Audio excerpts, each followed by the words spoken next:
गोठ छड़ा दंता उत्पाद रे अतिष्ठ होई पड़िछंती बणाई अंचलर ग्रामवासी। गतकाली रातिरे अलेकपुर अंचल रे दंताहाती प्रवेश करी 4टी घर भांगी देइछि। एही समय रे गोटिए घर कांथ तळे जणे महिला एवं तांको शिशु चापी होई रही जाइथिले। खबर पाई ग्रामवासी कांथ तळु मां एवं शिशु को उद्धार करी बणाई डाक्तरखाना पठाइथिले।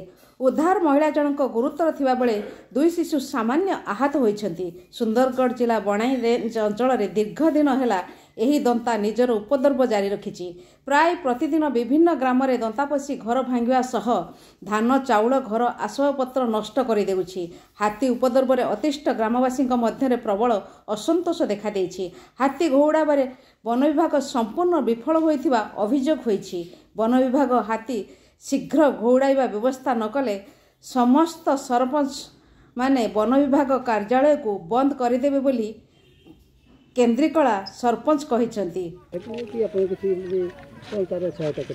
मु देखु खबर शुणला संगे संगे आसली जिते खबर पहुँचा बेलू मोर अलेकपुर ग्रामर गोटे आदिवासी बस्ती अच्छी किसान बस्ती। से किसान बस्ती 4 जन गरीब लोकंर घर को जो भाया हाथी ये गोठजोड़ा दंता हाथी जो भाया भाव में क्षति पहुँचे ताहा अति दुर्भाग्यजनक।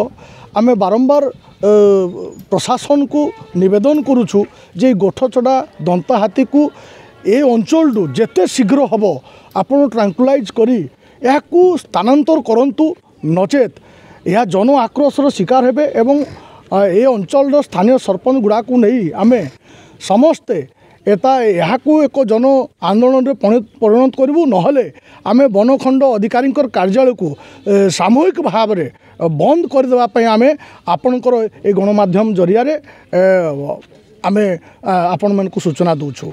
ए अंचलवासी गोटे मुंड बथा होइछि एवं धन जीवन थोड़ा लोकंकर जीवन सांगरे मध्य हाथी खेल खेलुछि।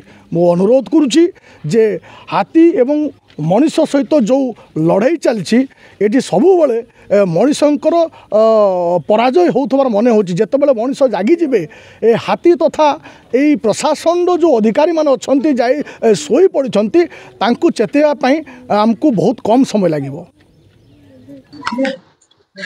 सोई पड़िथिलु दंता हाथी आसी घर भांगिला एटा जकेला आटा घुचे कि छुआ बाहर कर छुआ कहे माँ मत शीघ्र बाहर कर गाँ लोक आस उद्धार कले।